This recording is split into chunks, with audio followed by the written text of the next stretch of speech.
जन समस्याओं का सुनवाई थी यहाँ पर।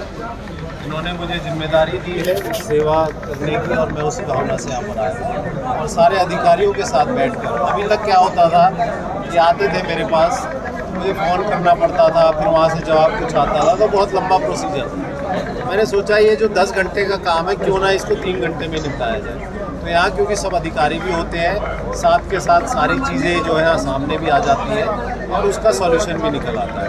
तो मुझे लगता है लोगों को इससे ज़्यादा सहूलियतें रहेंगी और मैंने यही जो है निश्चित किया है कि हर सोमवार को 2 से 5, एक सोमवार समालखा ब्लॉक में, एक सोमवार बापोली ब्लॉक में जन समस्याएँ सुनूंगा और सब अधिकारियों के साथ बैठकर उनका निवारण करने का अपना प्रयास करूँगा। विधायक जी, 11 साल हो गए मोदी सरकार को, आप इसके कार्यकाल को कैसे देखते हैं?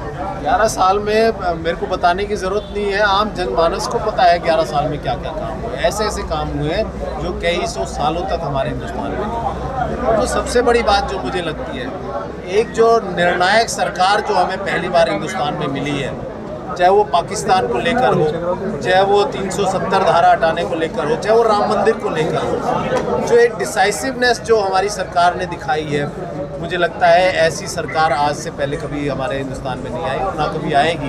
तो मोदी जी जिस तरह से फैसले लेते हैं और उनको प्रभावशाली ढंग से उनको एकदम जो ग्राउंड लेवल पर लागू भी करते हैं। वो कहते थे राम मंदिर बनने पर बहुत सारे ये हो जाएगा, झगड़े हो जाएंगे, दंगे हो जाएंगे, एक चूही का बच्चा नहीं मरा। 370 हटी, कहते थे कश्मीर में कत्ले आम हो जाएगा, कहीं एक किसी का नुकसान नहीं हुआ।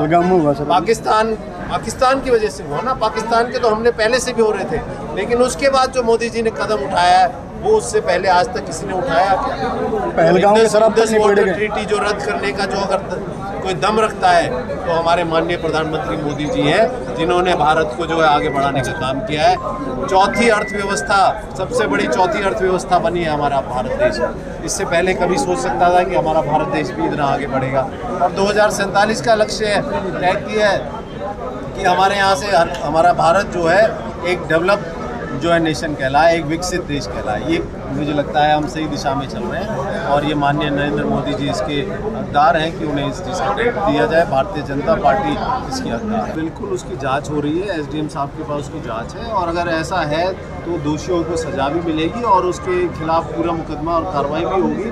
इस बात को ये सुनिश्चित किया जाएगा और भारतीय जनता पार्टी पूरे हरियाणा में एक सुशासन की सरकार चला रही है जहाँ पे करप्शन के लिए कोई जगह नहीं।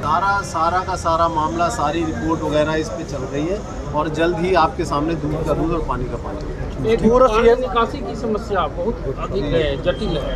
आप तक नगर पालिका हाथ पर पानी निकासी के लिए जो हमारा ट्रीटमेंट प्लांट था, वो सीवेज ट्रीटमेंट प्लांट, उसमें एक नाले का जो है गलत ढंग से जो है वो बना दिया गया। तो उसके लिए हमने कार्रवाई करके उस नाले को सीधे करने का भी जो है वो आ गया है, उसका टेंडर हो रहा है। और जैसे ही वो सीधा होगा, एक तो उससे जो है पानी की समस्या जो भराव की कम होगी, दूसरा नया STP भी मंजूर हो गया हमारे यहाँ पे तीसरा हमने 90 किलोमीटर की सीवेज लाइन का भी जो है आगे टेंडर मतलब वो आगे जो उनसे मंजूरी ले ली है, जो जल्दी से जल्दी उसका भी काम शुरू। सीवेज जो है काफ़ी जो है सफाई हुई है, ऐसा नहीं कह सकते हैं आपकी नहीं हुई, आप जाके देखिए।